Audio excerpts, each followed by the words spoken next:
Well, it sure seems like Donald Trump's cabinet nominees are meeting with very little blowback from Republicans. One man's silence does have Team Trump privately panicked, as you're about to see in our revealing video today. It is indeed the absence of Mitch McConnell's gurgle of approval or chortle of endorsement that has Trump and Tulsi Gabbard in a wait-and-see mode this week. Now, as Trump descends on our nation's capital for his inauguration, and sidebar, do you find this footage just as comforting as I do?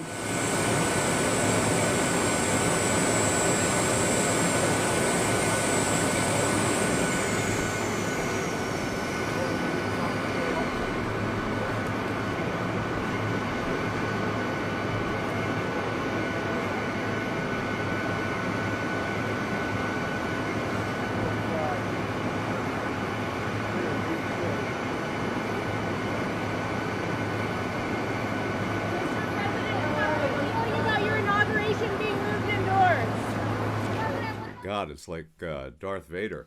Well, as Trump descends on our nation's capital for his inauguration, not everything is going as planned. He won't be facing adoring crowds lining the streets, for example. President-elect Trump swearing in is moving indoors. It is expected to be the coldest inauguration in 40 years. Temperatures will be right around 19, 21 degrees. With the wind chill, it'll feel like 4 degrees. The various dignitaries and guests will be brought into the Capitol, Trump says. But there's limited space, and for a guy who prides himself on drawing big crowds, that's gotta be a huge disappointment. You do have to wonder what's going through Donald Trump's mind, because we know how he is about his crowd sizes. Trump will stay warm, flanked as he will be by the three men who could probably collectively end hunger before their next quarterly stockholder Zoom call. Big-name billionaires are lining up to strengthen their relationships with incoming President Donald Trump during next week's inauguration festivities, as top dogs like Elon Musk, Jeff Bezos, and more are expected to turn up in Washington, D.C.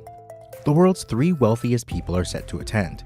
Amazon founder Jeff Bezos and Meta's Mark Zuckerberg will reportedly be seated together on the inauguration dais alongside Elon Musk, the Tesla CEO, world's richest person, and presidential confidant who spent over $250 million to help Trump win November's election. And while there'll be plenty of celebrating this week, there will also be a serious play in Congress as more of Trump's appointees face scrutiny, especially Tulsi Gabbard, who is seen as maybe the one cabinet pick more vulnerable than the others. Any concerns with your hearings aren't on the calendar yet? I'm working closely with Senator Cotton. Do you have an estimate as to when it might be on the calendar? Senator Cotton can answer that. Are you confident that you have enough votes to be confirmed? Senator Cotton can answer that. I'm focused on continuing to meet with senators as we continue to go through this process. You're confident it's going to be scheduled eventually? Yes.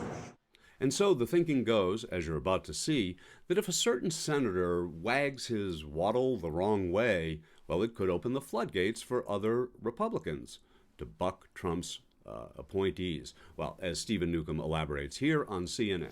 Okay, and also top of mind for the incoming president is seeking confirmation for, his cabinet.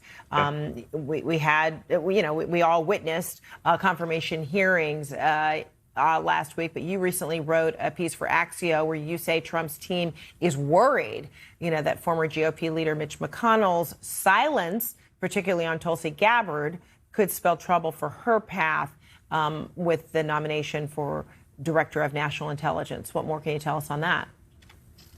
Yeah, I think of all the nominees that Trump has sort of pending in the Senate, I think Democrats have sort of zeroed in as Gabbard as the most likely to be able to be sunk. But while the odds may not be great, we know that the Trump transition team has been nervous. The Gabbard team has been nervous about the silence. Leader McConnell, both publicly and privately, has been silent and has not tipped his hand either way. And the thinking is that if Mitch McConnell comes out and is a no vote on Tulsi Gabbard, that might open the floodgates for some more moderate Republicans to also buck the president-elect. So that is certainly a space to watch for Senate Republicans and for the president-elect. All right. Stephen Newcomb, great to see you. Thanks so much. Thank you. Well, by Mitch McConnell's definition to an appointee, they sure look like immediate assets to me. Oh, I'm sorry, that's assets. Typo. My bad.